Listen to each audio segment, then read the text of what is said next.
Hello and welcome to this very special episode of Frankly Speaking. And joining me tonight is the very learned and very articulate Governor of Kerala, Mr. Arif Mohammed Khan. Thank you, Mr. Arif Mohammed Khan, for joining me on Frankly Speaking tonight. I want to begin with asking you. Thank you very much. I want to begin with asking you, how do you view the developments in Afghanistan where a terror government has taken shape? The Prime Minister in Afghanistan is a man who has very close links with ISI. The Interior Minister or so-called Greh Mantri जो हैं अफगानिस्तान के वो हकानी साहब हैं जिन पर bounty है $5 million की। ये सरकार जो बनी है अफगानिस्तान में, आपको लगता है क्या भारत की मुश्किलें कुछ बड़ी हैं और भारत को उसे रिकग्नाइज करना चाहिए एज अ गवर्नमेंट? देखिए, I very strongly feel that we should not try to jump the gun. हमें कोई जल्दबाजी नहीं करनी चाहिए। भारत सरकार जिस तरह से इस बारे में जो दृष्टिकोण है और जो कुछ भारत सरकार कर रही है, मैं ये समझता हूँ कि वो बिल्कुल सही है। कब हमें क्या फैसला करना चाहिए, मेरे ख्याल से इसके ऊपर स्पेकुलेशन करना ज़रूरी नहीं है, लेकिन एक बात निश्चित है और वो ये है कि हमने ये केवल आज की स्थिति नहीं है।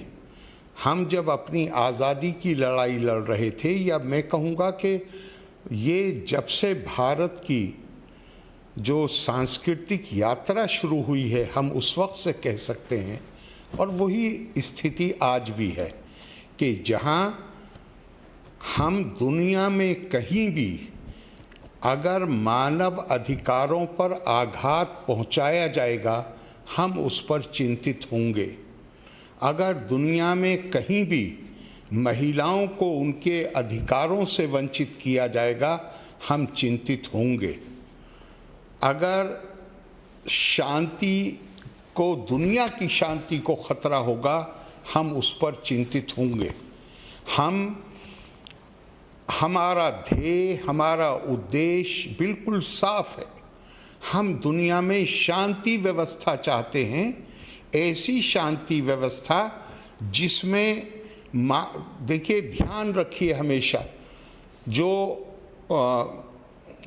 आधुनिक यूरोप है, modern Europe has given the concept of dignity of Mankind from which flow all the human rights, but ancient India had given the concept of divinity of mankind, which is even higher than dignity of mankind. तो हम मानव देह को देवालय मानते हैं। हम ये मानते हैं कि ये दैवी, हर व्यक्ति के अंदर दैविक तत्व है, और जब आप उसको अपमानित करते हैं, जब आप उसको उसके अधिकारों से वंचित करते हैं, तो आप असल में उसको डीह्यूमनाइज करते हैं, ब्रूटलाइज करते हैं। हम उन चीज़ों पर हमारा एक दृष्टिकोण है जो नया दृष्टिकोण नहीं है, ये हज़ारों साल पुराना दृष्टिकोण है। तो हमारी वो चिंताएं बनी रहेंगी, लेकिन साथ में हम जो भी कुछ कोशिश, हमारी सरकार कोशिश कर सकती है पूरी दुनिया में शांति व्यवस्था बनाए रखने के लिए और मानव अधिकारों को सुरक्षित करने के लिए, मुझे इसमें कोई संदेह नहीं है कि भारत सरकार उसमें अपनी पूरी भूमिका निभाएगी। गवर्नर साहब, हमने देखे हैं कुछ दृश्य जो तालिबान टेलीविज़न से वहाँ पे अफ़गानिस्तान से हमारे पास आए हैं। औरतों के साथ जो हो रहा है, मानव अधिकार के तहत तो बिल्कुल नहीं हो रहा। हमने ये भी देखा कि वहाँ पर पत्रकारों को, जर्नलिस्ट को जिस तरह से मारा जा रहा है, वो भी शायद ह्यूमन राइट्स के खिलाफ है। और मेरे हिसाब से किसी के मन में कहीं दो राय नहीं है कि तालिबान, वो कहा जाता है, अंग्रेजी में कहावत है कि leopard can't change it's spots, and India in the past ने तालिबान को कंडेम किया है, रिकग्नाइज नहीं किया है। लेकिन आज जो वहां से दृश्य आ रहे हैं, एक तरफ ये दृश्य देखने को मिल रहे हैं, दूसरी तरफ हमें कहा जा रहा है तालिबान की सरकार द्वारा कि हम शरिया के तहत यहाँ सरकार चलाएंगे। तो क्या शरिया में इस तरह के मजलूम औरतों पर या बच्चों पर इस तरह प्रहार करना, शरिया में कहीं पर भी ये लिखा हुआ है? ये किसके तहत हो रहा है? क्योंकि बहुत से लोग मानते हैं कि तालिबान की सरकार इस्लामिक सरकार का वहाँ गठन हुआ है और शायद इस्लाम को इससे बढ़ावा मिलेगा, इस्लाम और बुलंदी पर जाएगा। अगर मैं आपके आपने जो प्रश्न किया है तो हम थोड़ी देर के लिए ये मान लेते हैं कि जिन दृश्यों की, जिन घटनाओं की जो घटनाक्रम है जिसकी आपने बात की है, यही अगर शरीयत है या महिलाओं को अधिकारों से वंचित करना अगर शरीयत है, तो फिर दुनिया में कोई और भी ऐसे देश होने चाहिए, क्योंकि देश तो हैं दुनिया में जो ये कहते हैं कि हम शरीयत या इस्लामी कानून के तहत अपने देश को चला रहे हैं।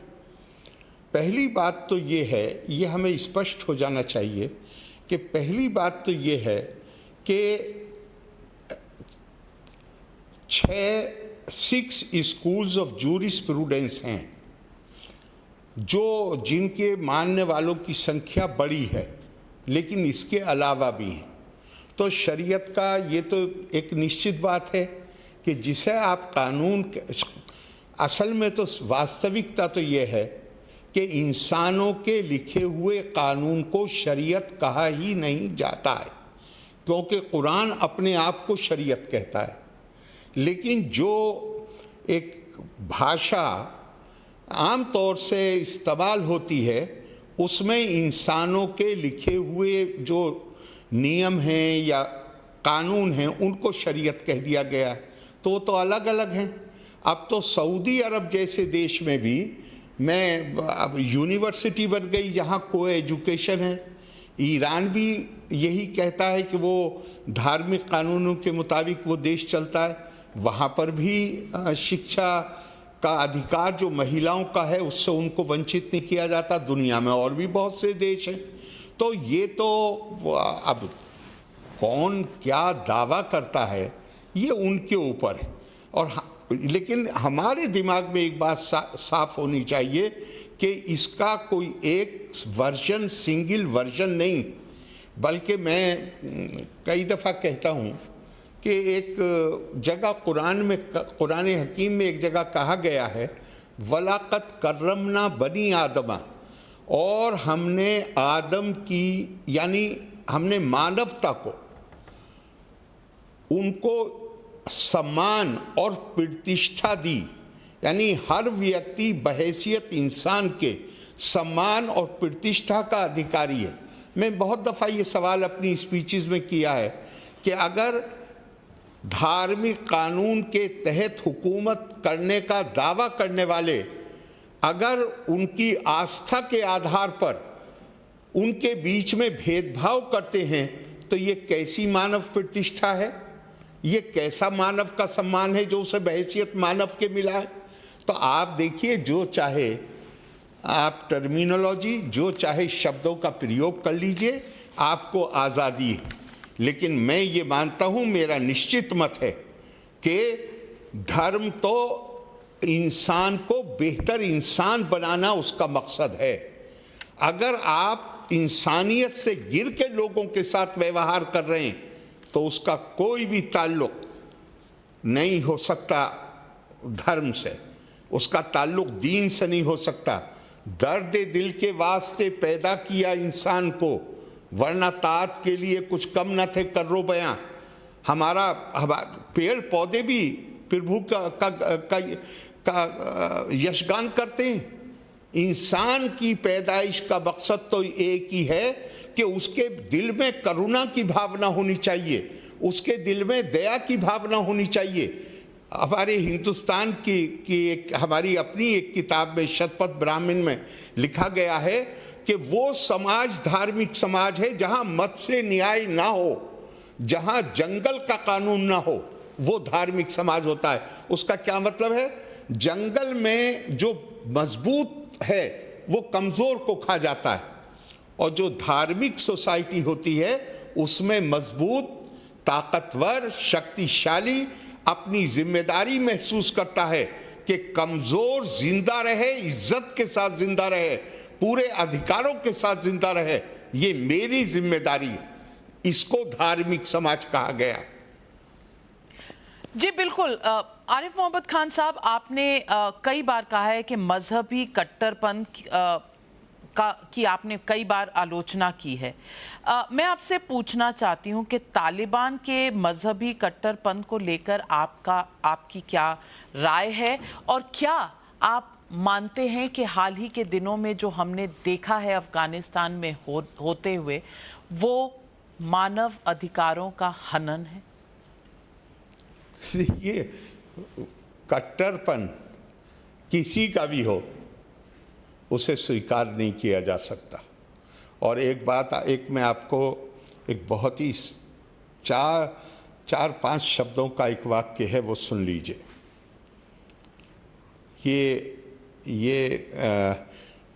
It is attributed to the prophet, holy prophet, prophetic narration है। अल मुल्को यब्का बिल कुफर वला यब्का बिज़ुल्म। कोई भी देश, कोई भी समाज उस सूरत में चल सकता है जब वो प्रभु को, खुदा को मानने से भी इनकार कर दे, लेकिन कोई भी समाज जहां जुल्म होता है किसी के ऊपर, वो नहीं चल सकता। कुफ्र के साथ चल सकता। कुफ्र ये नहीं है कि किसी एक वर्ग को आप कह दीजिए कि काफिर। कुफ्र है का मतलब है कि मानने से इनकार करना, शुक्र अदा करने से इनकार करना। तो वो हदीस कहती है कि कुफ्र के साथ मुल्क चल सकता है, जुल्म के साथ नहीं चल सकता। कट्टरपन क्या है? कट्टरपन सिर्फ ये है कि मजहब के नाम पे मैं दूसरों के ऊपर अपना आधिपत्य, अपना डोमिनेंस एस्टेब्लिश करना चाहता हूं। मैं चाहता हूं कि मैं बताऊं कि मजहब या धर्म या दीन ये तो इंसान के अंतःकरण का मामला है।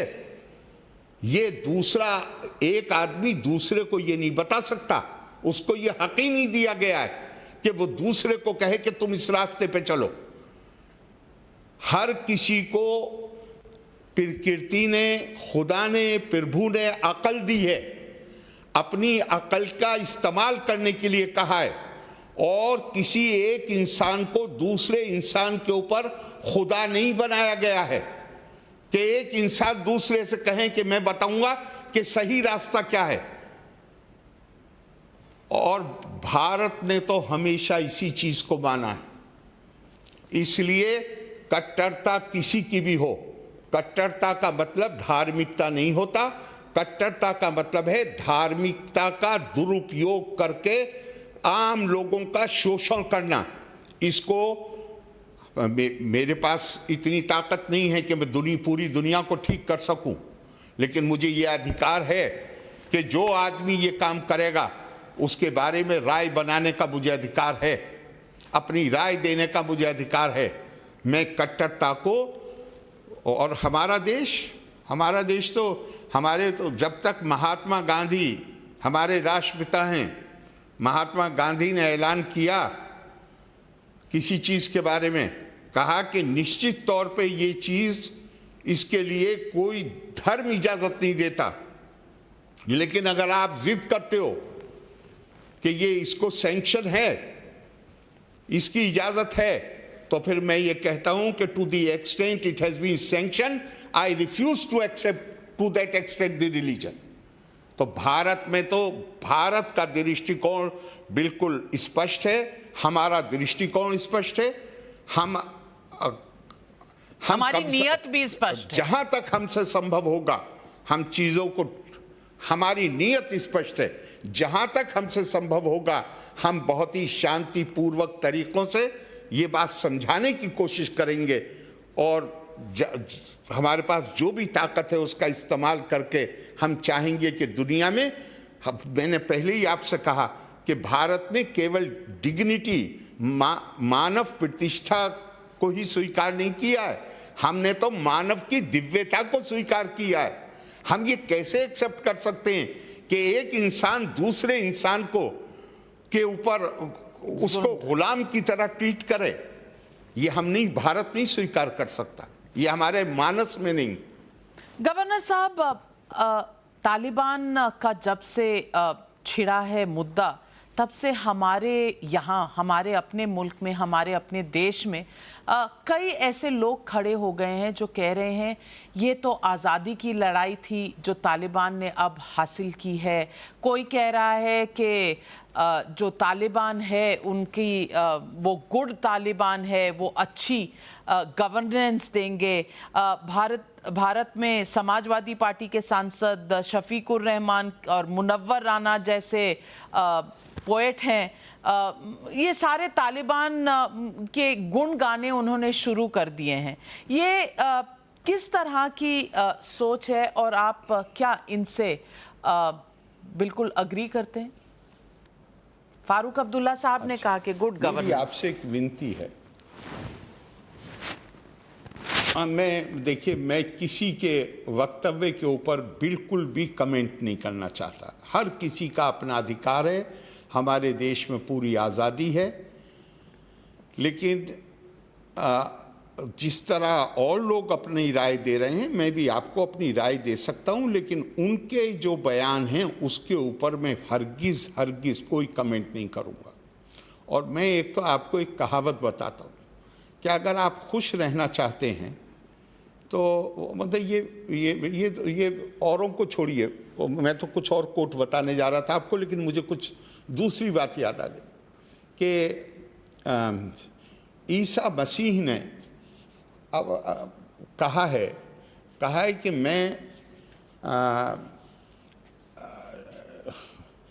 बीमारों को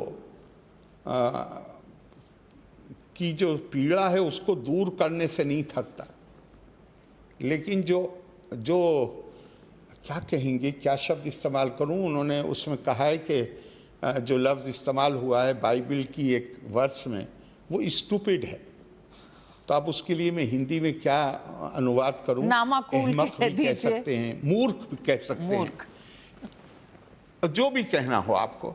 कहा कि उनको मैं ठीक नहीं कर सकता कुछ। और एक बात हमेशा ध्यान रखिएगा कि कई लोग, मैं किसी का नाम नहीं लेना चाहता हूं, लेकिन ये जो नया डिस्पेंसेशन आया है, इनके लिए एक बात सभी जगह स्वीकार की जाती है कि ये पाकिस्तान के देवबंदी मदरसों के पढ़े हुए लोग हैं। यानी ये हिंदुस्तान में आके देवबंद में नहीं पढ़े हैं, लेकिन पाकिस्तान में जो देवबंदी मदरसे हैं उसके पढ़े हुए लोग। अब इसका मतलब क्या है? इसका मतलब ये है कि वही सिलेबस जो देवबंद में पढ़ाया जाता है हमारे यहाँ, वही सिलेबस इन्होंने पढ़ा है। तो अब इनके साथ एक वर्ग की स्वाभाविक रूप से हमदर्दी होना समझ में आता है, क्योंकि अगर जब विश्लेषण होगा तो ये देखा जाएगा कि ये विचार कौन सी शिक्षा है जिसके नतीजे में ये विचार बने हैं।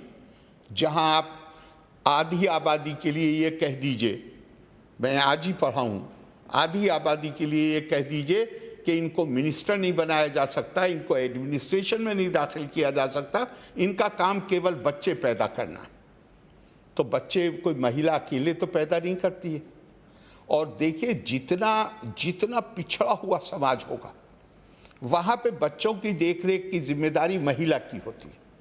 जितना विकसित समाज होगा, इवॉल्व समाज होगा, जितना शिक्षित तालीम याफ्ता समाज होगा, वहाँ पर हस्बैंड अपनी कानून भी मानता है और जो वहाँ पे पति होता है वो बच्चों की भले ही जिस्मानी तौर पे तो बच्चे को माँ ही पैदा करती है, लेकिन बच्चे की परवरिश अकेले माँ का काम नहीं होता, वो जानवरों में होता है।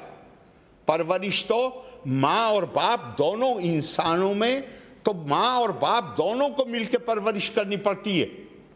तो अगर बच्चे की परवरिश का ही अकेले पैदा करने का मामला नहीं है, पैदा तो वो हो जाएगा 9 महीने में, लेकिन उसकी परवरिश में तो लगेंगे 20-25 साल। तो फिर उतने दिन के लिए पिता को भी हर चीज से अलग कर देना चाहिए। ये सारी बातें आज की दुनिया में की जाएं, इस पे सिर्फ या तो इंसान को शर्म आ सकती है या अफसोस हो सकता है। इस पर कमेंट नहीं किया जा सकता। कमेंट नहीं किया जा सकता, लेकिन हाल ही में इस तरह का एक एटमॉस्फेयर है देश में, एक इस तरह का की सोच है। कहीं कहते हैं कि इंडियन मुस्लिम्स जो हैं उनकी परीक्षा ली जा रही है पूछ के कि भाई आप तालिबान के बारे में क्या सोच रहे हैं, लेकिन ये कभी नहीं पूछा जाता कि ऐसे कलाकार क्यों सामने आ रहे हैं जिन्हें किसी वक्त पर यूं लगता था कि भारत में इस वक्त जिस तरह की सरकार है और जिस तरह की हुकूमत है, शायद मुसलमानों को बोलने का भी इजाज़त नहीं मिलेगी, उनको बोलने की भी, एक्सप्रेस करने की भी। अब वैसे ही लोग, नसीरुद्दीन शाह जैसे लोग, वो कह रहे हैं कि एक वीडियो के जरिए कि इंडियन मुस्लिम्स को समझना चाहिए कि कट्टरपंथी और ये जो जहालत है इससे बाहर आना चाहिए और तालिबान जैसी सोच और विचारधारा से अलग होना चाहिए। तो उनके पीछे पड़ जाते हैं ये लोग, उनको कहने लगते हैं कि भाई आप सच्चे मुसलमान नहीं हो। तो मैं ये जानना चाहती हूँ कि सच्चे मुसलमान की परिभाषा क्या होती है, और अगर जो लोग एक डर के माहौल में जी रहे हैं और फिर कहते हैं कि इंडियन मुस्लिम्स को तालिबान से इम्प्रेस नहीं होना चाहिए, उसे रोल मॉडल नहीं समझाना चाहिए, तो उनकी इस्लाम पर ही एक सवालिया निशान लगाया जाता है। इस पर आप क्या कहेंगे? देखिए, मैं अकेले इस्लाम की बात नहीं करता, मैं कहता हूँ कि दुनिया में जितने भी वो व्यवस्थाएं हैं जिनमें आध्यात्मिकता है, उसका एक ही मकसद है, उसका मतलब है इंसान को खुदा शनास बनाना।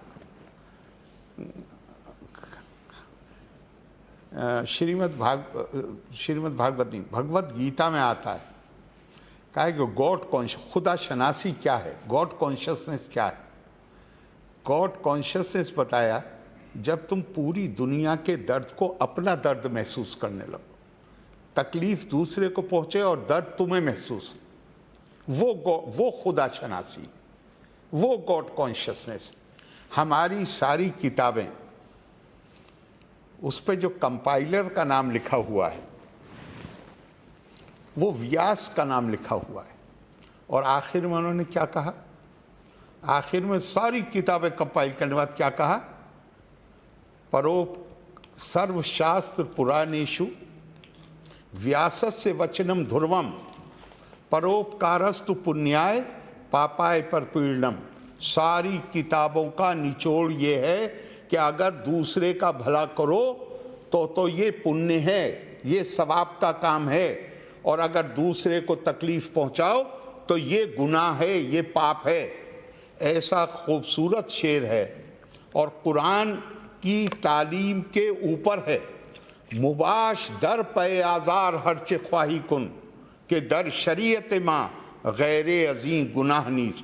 उन्होंने कहा कि सिर्फ हम शरीयत लफ्ज़ इस्तेमाल हुआ है यहाँ पे, कहा कि हमारी शरीयत में हर काम करने की इजाज़त है, सिर्फ एक काम की मनाही है, और वो मनाही है कभी दूसरे को तकलीफ मत पहुंचाना, दूसरे के जो अधिकार हैं उनका सम्मान करना, बस उसको तकलीफ मत पहुंचाओ। उसके अलावा एक ही मापदंड है, कोई भी काम करो देख लो तुम्हारे काम से किसी को तकलीफ तो नहीं पहुंच रही है। तो अब आप इससे अच्छी तारीफ, अच्छा मुसलमान कौन है, अच्छा हिंदू हो, मुसलमान हो, क्रिश्चियन हो, सिख हो, ईसाई, कोई भी हो, अच्छा इंसान सब कुछ अच्छा है। उसका मकसद ही ये है कि उसको, वो तो माध्यम है, ये जो व्यवस्थाएं हैं उसका मकसद है अच्छा इंसान बनाना, जिसके अंदर तकवा हो, खुदा शनासी हो, प्रभु बोध हो। इसलिए कि जिसके अंदर ये बोध होगा वो ये जानेगा कि हम सब आत्मा के जरिए इंटरकनेक्टेड हैं। अगर मैं दूसरे के साथ बुराई करता हूं तो वो बुराई पलट के मेरे ऊपर आएगी। ये अच्छे की डेफिनेशन है। और अगर आप इसे थोड़ा लाइट वे में सुनना चाहें तो जब पाकिस्तान में आंदोलन चला अहमदियों के खिलाफ और ये कहा गया कि इनको, ये अच्छे मुसलमान नहीं है, इनको नॉन मुस्लिम डिक्लेयर कीजिए, जस्टिस मुनीर ने जितने लोग आए उनके पास जो सब अपने आप को इस्लामिक स्कॉलर, विद्वान होने का दावा करते थे, उनसे सवाल जवाब किए और आखिर में रिपोर्ट पढ़ लीजिए, इंटरनेट पर मौजूद है। आखिर में जस्टिस मुनीर ने अपनी रिपोर्ट में लिखा कि कोई दो इस्लामी विद्वानों में, आलिमों में एक राय नहीं थी कि मुसलमान, उन्होंने सवाल ये पूछा था, भाई किसी को हम नॉन मुस्लिम तब डिक्लेयर कर सकते हैं जब हमें ये मालूम हो कि मुसलमान की डेफिनेशन क्या है। तो उन्होंने कहा कि मुस्लिम की परिभाषा क्या है, इस पर किसी दो विद्वानों में भी मत एक नहीं था। और हद उन्होंने ये बताई कि एक ही संस्था से ताल्लुक रखने वाले दो तीन लोग, उनकी भी जो डेफिनेशन दी हुई थी वो अलग अलग थी। तो मैं कौन हूं कि मैं आपको बता दूं कि मेरा तो एक ही चीज को, जो मैंने अभी आपको बताया, वो जो मुझे नजर आता है वो ये है, अगर आप दूसरे का भला करें और ये निश्चित करें कि किसी दूसरे को आपसे तकलीफ ना पहुंचे, तो यही एक स्थिति है जो हमें अपने अंदर उतारने की कोशिश करनी चाहिए। लेकिन एक तरह की वायरस है और ये वायरस काफ़ी लोगों को प्रभावित कर रही है। अब बहुत अच्छे फनकार हैं, बहुत अच्छे लफ्ज़ों में, शायराना अंदाज में गज़लें और शायरी लिखने के लिए जाने जाते हैं और ख़ूबसूरत लफ्ज़ों के इस्तेमाल के लिए शायद इस देश का बच्चा, इस देश का हर आदमी उन्हें पसंद करता है। लेकिन वो भी, जावेद अख्तर साहब जैसे लोग भी आज कह रहे हैं आरएसएस तालिबान है, दिग्विजय सिंह जी कह रहे हैं मोहन भागवत तालिबान है। तो ये नई जो एक मिसाल के तौर पर लोगों ने कहना शुरू कर दिया है, कोई किसी को तालिबान बुलाता है तो वो बैड तालिबान है, कोई अच्छा बताना चाहता है तो वो गुड तालिबान है।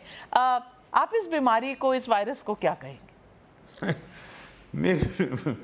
इस पर मेरी क्या राय है, उससे पहले मैं आपसे एक विनम्र निवेदन करना चाहता हूँ, और वो ये है कि ऐसे लोगों को शोहरत देने की, क्यों शोहरत दी जाए ऐसे लोगों को, उनके बारे में बात करके। पर इनके पास तो शोहरत किसी का भी नाम मैंने अभी तक नहीं लिया। नहीं, पर इनके पास शोहरत है। मैं पहले बता दूं। हाँ, बहुत ऐसे शोहरत वाले लोग होते जो बिल्कुल वो बात करते हैं, शोहरत का अपनी इस्तेमाल करके वो बात करते हैं जो समाज को तोड़ने वाली होती है। ये हमारी समझ है कि हम उन बातों पे लगाम लगाने का बेहतर तरीका ये है कि हम उसकी चर्चा करें या हम उसको इग्नोर करें, ये हमारा फैसला है।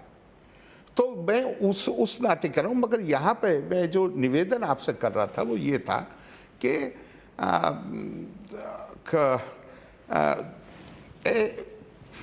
अगर मैंने कहा, मैं नाम नहीं लेता हूँ किसी का, लेकिन आपने फोटो देखे हैं, आपने उसका जिक्र नहीं किया, आपने घटनाओं का जिक्र किया, फोटो देखा है, जरा इसे गौर करिएगा। एक मां अपने 5 या 6 महीने के बच्चे को तारों के पीछे से अमेरिकी फौज की गोद में फेंक रही है कि मुझे तो मरना है, कम से कम मेरे बच्चे को बचा लो। हिंदुस्तान में, मैं किसी को रेफर नहीं कर रहा हूं, लेकिन हिंदुस्तान में क्या है, हिंदुस्तान में तो अगर माँ या बच्चा तकलीफ में हो तो हर आदमी दौड़ पड़ेगा उसकी मदद करने के लिए। इससे ज़्यादा बड़ी कोई इस तरह के जो गलत तुलनाएं की जाती हैं, ये एक बात समझ लीजिए कि ये स्थिति का विश्लेषण नहीं, ये केवल समस्याओं को जटिल बनाने के लिए, समाज में और ज़्यादा तनाव पैदा करने के लिए, समाज को बिखराने के लिए ये सब किया जाता है। मैं कम से कम इन बातों को और शोहरत देने के हक में नहीं। आरिफ मोहम्मद खान साहब, तो फिर मैं आपसे ये पूछूंगी कि काबुल एयरपोर्ट पर हाल ही में एक बम ब्लास्ट हुआ था, एक्सप्लोजन्स हुए थे, और एक टेरर ऑर्गेनाइजेशन है, उन्होंने उसकी जिम्मेदारी ली है। आईसिस के खुरासान कहा जाता है, और इसका ताल्लुक कहीं ना कहीं पाकिस्तान से भी किया जाता है, और कहते हैं कि ये वही ऑर्गेनाइजेशन है जहां केरल से कई लोग जाते हैं। अब आप केरल में बैठे हुए हैं, मैं जानना चाहती हूं, मुझे पॉलिटिक्स से ज़्यादा इस बात में दिलचस्पी है कि ऐसी क्या बात है कि जब इस तरह की कोई बात होती है, आईसिस का नाम आता है और केरल का नाम आता है, तो ऐसा क्या है जो यहाँ पर बच्चे गुमराह हो रहे हैं और ऐसे टेरर आउटफिट्स पे जा रहे हैं? तादाद शायद इस एरिया में ज़्यादा है। देखिए, केरल राज्य की आबादी लगभग 4.25 करोड़। अब उसमें हो सकता है कि, मुझे तो नहीं पता, मैंने वो आंकड़े देखे हैं कि कितने लोग हैं, क्या गए हैं या नहीं गए हैं, या केवल ऐसे ही, मुझे नहीं मालूम उसके बारे में। लेकिन जनरली जो केरला का माहौल है उसे आप समझ लीजिए। ये केरला बिल्कुल नॉर्थ इंडिया से एकदम भिन्न है। यहाँ पर जो आम तौर से हम दिल्ली में या यूपी में या बिहार में सुनते हैं, ये मुस्लिम तहजीब है, ये हिंदू तहजीब है, ये मुस्लिम खाना है, ये हिंदू खाना है, ये मुस्लिम भाषा है, ये हिंदू। यहाँ ऐसी कोई चीज़ नहीं। यहाँ सब लोगों का खाना एक है, सबकी भाषा एक है, सबका पहनावा एक है। यहाँ रिलीजन के नाम पे अलगाववाद, लोग अपनी बाहों पे, अपने स्लीव्स पे नहीं पहन के चलते हैं। लेकिन ये बात सच है कि यहाँ से एक बड़ी तादाद मिडिल ईस्ट जाती है अपनी रोज़ी रोटी कमाने के लिए, और ये ऐसे लोग हैं जो 20 साल, 25 साल, 30 साल, 40 साल, मिडिल ईस्ट तो सिटीजनशिप नहीं देता, लेकिन ये यूरोप और अमेरिका में इतने साल काम करते हैं और इनको सिटीजनशिप के लिए के अधिकारी बन जाते हैं। लेकिन आप आंकड़े उठा के देख लीजिए, केरला का आदमी किसी भी वर्ग से संबंध रखता हो, वो बाहर की सिटीजनशिप नहीं लेता, वो लौट के आके केरला में ही रहना चाहता है। तो और यहाँ पे तो कमाल है, मैं तो इसी इलेक्शन में हैरत में रह गया कि एक सो कॉल्ड, मैं मैं किसी का नाम नहीं लेता हूँ, कि एक अपने आप को मुस्लिम पार्टी कहने वाले लोग, उनका कैंडिडेट नॉर्थ में, अगर नॉर्थ में ये इसकी कल्पना भी नहीं कर सकते आप, वो गुरुवायूर मंदिर से में सारी रस्में अदा करके उसने अपना कैंपेन शुरू किया। यहाँ का माहौल, मैं तो ये मानता हूँ, अब बुनियादी बात वो है जो मैंने पहले कही कि यहाँ पे हम अलग हैं, ये भाव है ही नहीं। लेकिन यहाँ से चूँकि उनका बाहर बहुत ज़्यादा लोग जाते हैं और वहाँ से कोई बच्चे रिक्रूट हो जाएं, तो मैं उसके बारे में बात नहीं करता। पर ओवरऑल अगर आप केरला को देखें तो केरला, यहाँ के लोग, ये वो अपने आप में एक मिसाल हैं, और ये बुनियादी तौर पे ये मैट्रीलिनियल सोसाइटी थी। और मैट्रीलिनियल, डॉक्टर राधाकृष्णन हमारे जो पूर्व राष्ट्रपति थे, उनका मैं एक भाषण पढ़ रहा था। उन्होंने कहा कि ये जो करुणा भाव है, ये महिला के अंदर नैसर्गिक, नेचुरल आता है। आदमी को अपने व्यक्तित्व को पूर्ण करने के लिए, करुणा का भाव पैदा करने के लिए कोशिश करनी पड़ती है। केरला की सोसाइटी मैट्रिलिनियल सोसाइटी थी और उसके असरात नज़र आते हैं। यहाँ सड़क चलते में आप देखिए, अगर कोई इंसान, महिला, पुरुष कोई परेशानी में आ जाए, कोई एक मिसाल आपको नहीं मिलेगी कि वहाँ से गुजरते हुए लोग उसे छोड़ के भाग गए, बल्कि जो पहला शख्स कोई भी हो, महिला हो पुरुष हो, जो उसे देखेगा वो उसकी मदद के लिए भाग के आएगा। तो हो सकते हैं ऐसे लोग जिनका आपने जिक्र किया। मैंने आपको बताया यहाँ के बहुत ज़्यादा बाहर जाते हैं, बहुत बच्चे हैं जिनके माँ बाप बाहर काम करते हैं, वो वहीं पले बढ़े हैं, हो सकता है वहाँ वो प्रभावित हो जाते हों। लेकिन केरला सच ऐसा समाज है जिसमें कम्युनिटी कॉन्शियसनेस मौजूद ही नहीं।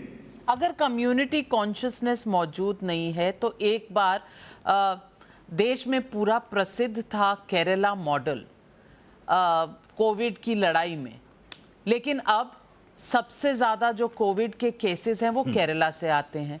और केरला में लोगों का ये कहना है कि कांवड़ यात्रा पर सारे देश में लोगों को प्रॉब्लम थी। सबने पॉइंट आउट करके कहा भाई कांवड़ यात्रा नहीं होनी चाहिए, ये बिल्कुल अलाउड नहीं है। तो ये नॉर्थ इंडिया में सारे वर्गों ने कहा और सारे धर्मों के लोगों ने कहा कि ये तो अपीजमेंट है अगर सरकार इसको अलाउ करेगी, और उसमें कोर्ट आ गए, सब कुछ आ गए।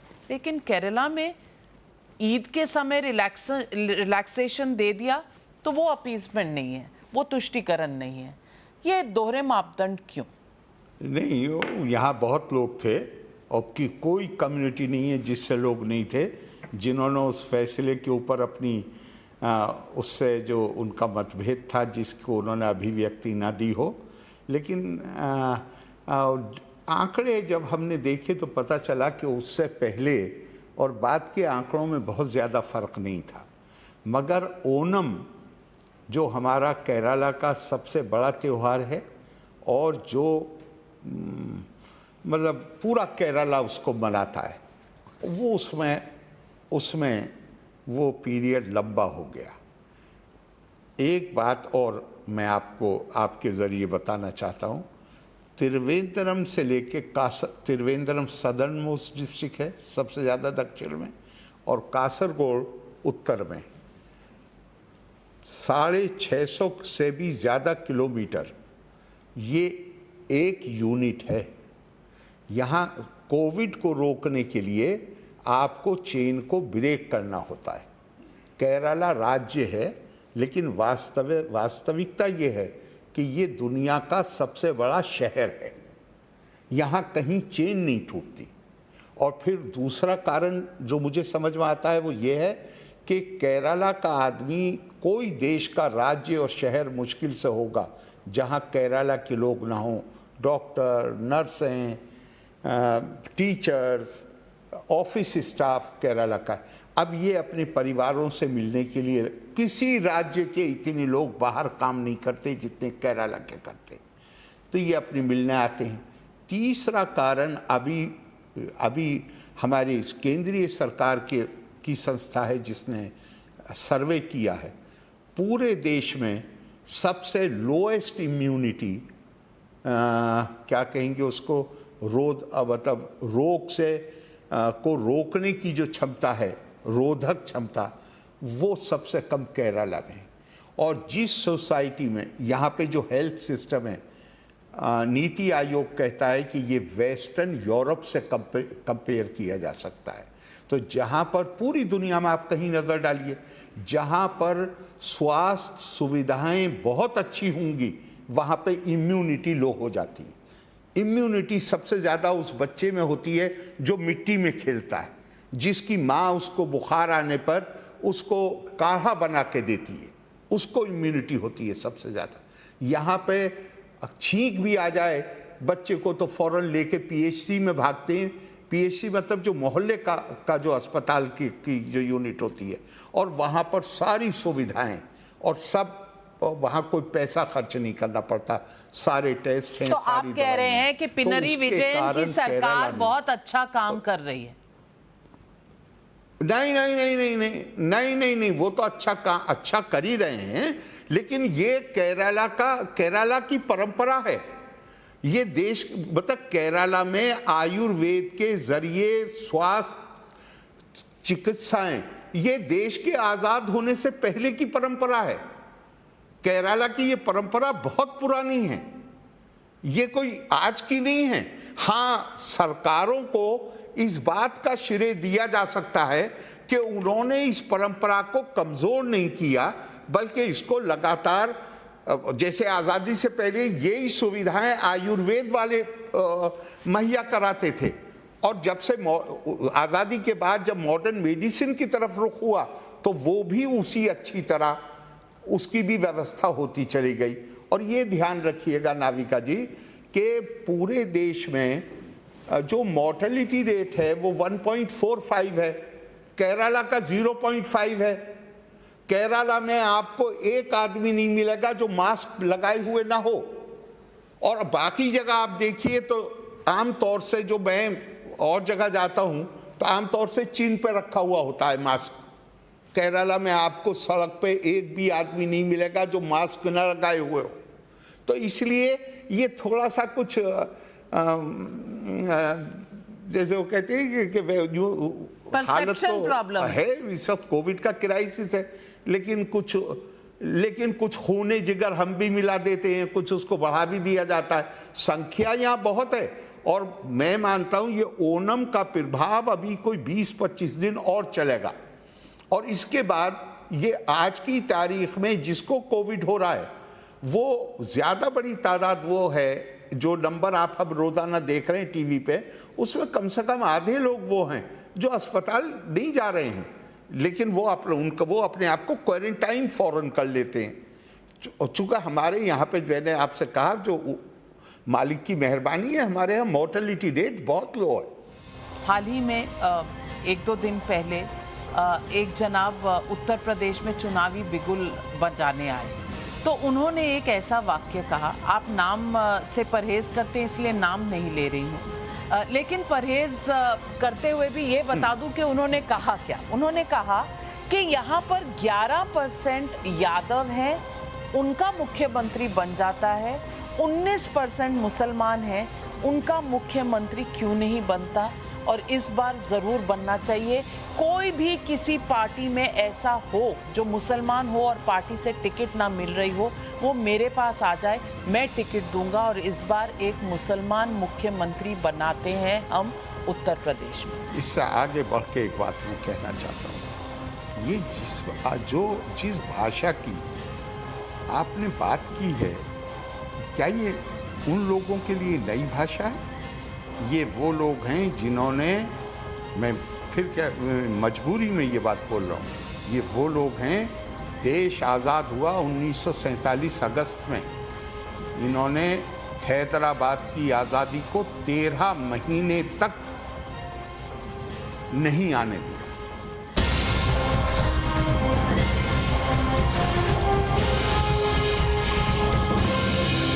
जाने से पहले मैं आखिरी सवाल आपसे ये पूछना चाहती हूँ गवर्नर साहब, हाल ही में 1-2 दिन पहले एक जनाब उत्तर प्रदेश में चुनावी बिगुल बजाने आए, तो उन्होंने एक ऐसा वाक्य कहा, आप नाम से परहेज करते हैं इसलिए नाम नहीं ले रही हूँ, लेकिन परहेज करते हुए भी ये बता दूं कि उन्होंने कहा क्या। उन्होंने कहा कि यहाँ पर 11% यादव हैं, उनका मुख्यमंत्री बन जाता है, 19% मुसलमान हैं, उनका मुख्यमंत्री क्यों नहीं बनता, और इस बार ज़रूर बनना चाहिए।